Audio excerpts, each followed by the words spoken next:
السلام علیکم ورحمۃ اللہ وبرکاتہ۔ نحمدہ ونصلی علی رسولہ الکریم، اما بعد فاعوذ باللہ من الشیطان الرجیم، بسم اللہ الرحمن الرحیم۔ رب اشرح لی صدری ویسر لی امری واحلل عقدۃ من لسانی یفقہوا قولی۔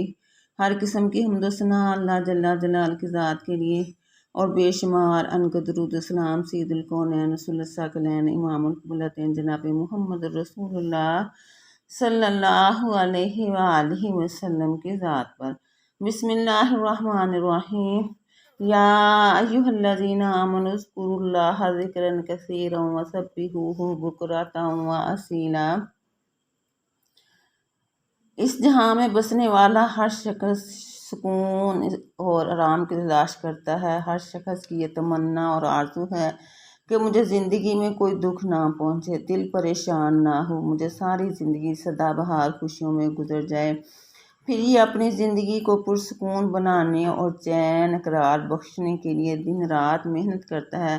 سمجھتا ہے کہ سرمایہ زیادہ ہوگا تو دل کو اطمینان ہوگا، عالیشان بنگلہ ہوگا، مکان بن جائے گا تو دل کو چین سکون قرار مل جائے گا، سفر کے لیے اچھی خاصی گاڑی مل جائے گی تو زندگی پرسکون ہو جائے گی۔ بسا اوقات ایسا ہوتا ہے کہ آدمی سرمایہ تو بہت زیادہ جمع کر لیتا ہے، کوٹھی بڑی عالیشان بنا لیتا ہے، حرام حلال اکٹھا کر کے اپنی مرضی کی گاڑی بھی خرید لیتا ہے، لیکن یہ ساری نعمتیں ہونے کے باوجود اس کے دل کو سکون نہیں ملتا۔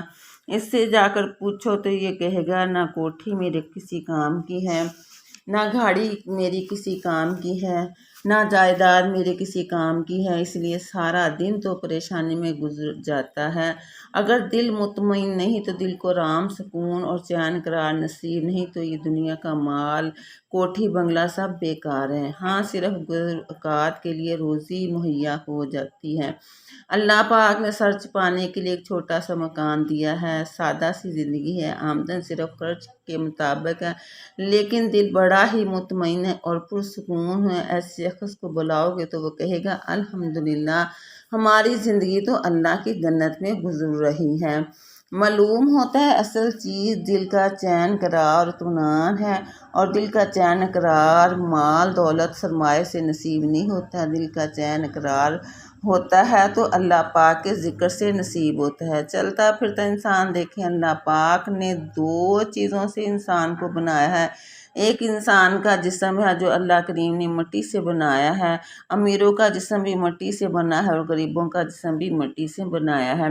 اللہ نے پاک نے غریبوں کو ریت مٹی سے بنایا ہے اور نہ امیر کو سونے چاندی سے نہیں، بلکہ اللہ پاک نے ساری مخلوق کو مٹی سے بنایا ہے۔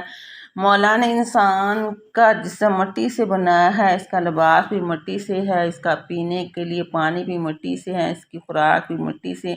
اللہ پاک نے مٹی سے بنے جسم کے لیے ہر قسم کی غذا خوراک استعمال کے لیے چیزیں مٹی سے بنائی، ساتھ یہ بھی اعلان کر دیا منہا خلقناکم وفیہا نعیدکم ومنہا نخرجکم تارۃ اخری۔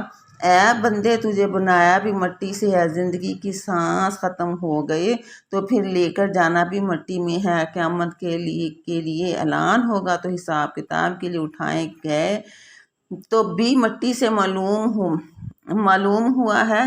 اے مٹی کے ڈھیلے، تیرا آنا جانا ہی مٹی میں ہے، تیری خوراک بھی مٹی سے ہے۔ جسم کے اندر ایک روح ہے، اللہ پاک نے وہ روح آسمان سے نازل کی ہے۔ وَنَفَخْتُ فِيهِ مِن رُوحِي، فرشتوں جب میں آدم میں روح ڈال دوں تو تم نے سجدے میں پڑ جانا ہے، اس کا احترام کرنا ہے۔ انسان کا جسم مٹی ہے، اس کی غذا بھی مٹی سے ہے۔ اللہ پاک نے انسان کی روح آسمان سے نازل فرمائی اور روح کی صحت توانائی کے لیے اللہ پاک نے غذا بھی آسمان سے نازل فرمائی ہے۔ آج میں پوری بیان میں عرض کرنا چاہتی ہوں کہ دل کو چین اور قرار اس طرح ملے گا کہ ایک آنے والا آ کر میرے نبی کریم صلی اللہ علیہ وسلم سے سوال کرتا ہے، کہتا ہے کہ آقا میری باتیں تو بڑی بڑی ہیں، اسلام کے احکامات تو بڑے بڑے ہیں، یہ دیہاتی غریب اور سادہ سا آدمی آ کر میرے مدنی کریم صلی اللہ علیہ وسلم کے پاس بیٹھ جاتا ہے اور کہتا ہے آقا مجھے کوئی ایسا عمل بتاؤ جو بالکل آسان ہو، جو عمل میں کروں اور میرا رب سے پیار پڑ جائے، اللہ پاک میرے دل کی تارے مل جائیں، میرا اللہ پاک کے ساتھ ڈائریکٹ رابطہ قائم ہو جائے۔ میرے نبی کریم صلی اللہ علیہ وآلہ وسلم نے فرمایا اگر تو اللہ پاک سے سدا ہی رابطہ قائم رکھنا چاہتا ہے، تو اگر تو اپنے خالق مالک سے ہر وقت ہی کالے ملا کر رکھنا چاہتا ہے تو میں تجھ کو ایک آسان سا نسخہ بتا دیتا ہوں جس سے اللہ تیرے دل کی پریشانیاں ہٹا دے گا اور عرش والا مہربان ایک دن تجھ پر بڑا مہربان ہو جائے گا۔ وہ عرض کرتا ہے آقا کون سا عمل کروں جو نماز روزے کے بعد آسان سا کام ہو؟ تو میں تو سادہ سا دیہاتی آدمی ہوں، زیادہ پڑھا لکھا اور تیز ترار نہیں ہوں، مجھے میری طبیعت کے مطابق کوئی آسان سا عمل بتا دو۔ میرے نبی کریم صلی اللہ علیہ وسلم فرماتے ہیں اے سوال کرنے والے، بس ایک بات اچھی طرح یاد کر لے، اپنی زبان کو ہمیشہ اللہ پاک کے ذکر سے تر رکھنا۔ اگر تیری زبان پر ہمیشہ اللہ کی یاد باقی رہی تو مشکل اور آسان وقت میں اس کو یاد کیا کرو۔ دل کو پریشانی آ گئی تو کہنا انا للہ، اللہ کریم نعمتیں عطا کرے تو کہنا الحمدللہ رب العالمین، اللہ پاک کی نعمتیں دیکھو تو کہنا سبحان اللہ، یعنی قدم قدم پر اس کا ذکر کر، لمحہ بے لمحہ اس کو یاد رکھنا۔ جب تو اپنے خالق مالک سے اتنا پیار ڈالے گا تو عرش سے آواز آئے گی فاذکرونی اذکرکم واشکروا لی ولا تکفرون، میرے بندوں کو تم مجھے یاد کرو گے، میری نعمت استعمال کر کے میرا ذکر کرو گے، میرے احکام مانو گے، جن کاموں سے میں نے روکا ہے رک جاؤ گے، میرا تمہارے ساتھ اس طرح کا پیار ہو جائے گا تو میں تمہیں یاد کروں گا۔ یا اللہ تو کیسے یاد کرے گا؟ نبی کریم صلی اللہ علیہ وسلم فرماتے ہیں اللہ ذوالجلال کا فرمان ہے جو بندہ مجھے اپنے دل میں یاد کرتا ہے رب اسے اپنی خدائی دل میں یاد کرتا ہے۔ جو بندہ کسی جماعت میں میرا ذکر کرتا ہے میں اس سے بہتر فرشتوں کی جماعت میں تیرا ذکر کرتا ہوں۔ جو بندہ میری طرف ایک بار چل کر آتا ہے اس کی طرف پورا ایک ہاتھ چل کر آتا ہوں۔ جو بندہ میری طرف ایک ہاتھ چل کر آئے یعنی میرے ساتھ اتنا پیار اور محبت کرے تو میں اس کی طرف کئی ہاتھ چل کر آ جاتا ہوں۔ جو بندہ چل کر میری رحمت کے دروازے کی طرف آتا ہے میری رحمتیں دوڑ کر اس کا استقبال کرتی ہیں۔ حبیب کبریا جناب محمد رسول اللہ صلی اللہ علیہ وسلم نے فرمایا ہے کائنات کے لوگوں اگر دلوں کو اطمینان پہنچانا چاہتے ہو، اگر اپنے بے قرار دلوں کو قرار بخشنا چاہتے ہو، اگر دل کی بے سکونی دور کر کے اپنے دلوں کو سکون دینا چاہتے ہو تو اذکر اللہ ذکرا کثیرا، کثرت سے اپنے اللہ کو یاد کیا کرو، اپنے رب کی پاکی اور تسبیح بیان کیا کرو۔ فرمایا سبحوہ بکرۃ واصیلا، جو رب تمہیں صبح شام نعمتیں عطا کرتا ہے صبح شام ہر وقت ہی اس کا ذکر کیا کرو، اپنے رب کو کبھی بھی نہ بھلایا کرو۔ جب تم اپنے رب کو نہیں بلاؤ گے تو رب کہتا ہے میں اتنا ظالم نہیں جو تمہیں بھلا دوں کہ تم مجھے یاد کرو، میں تمہیں یاد نہیں کروں گا۔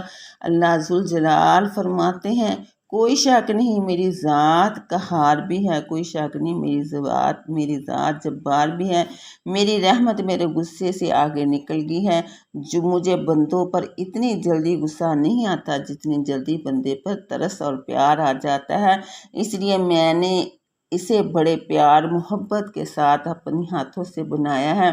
جس ماں نے جنم کی تکلیفیں برداشت کی ہوں، جس ماں نے جان جوکھوں میں ڈال کر لال جنا ہو، جس ماں نے لسی پر گزارا کر کے بیٹے کو دودھ پلایا ہو، جس ماں نے خشک ٹکڑے کھا کر بیٹے کو دیسی گھی کی چوریاں کھلائی ہوں، جس ماں نے پھٹے پرانے کپڑوں میں گزارا کر کے بیٹے کو ریڈی میڈ سوٹ پہنائے ہوں،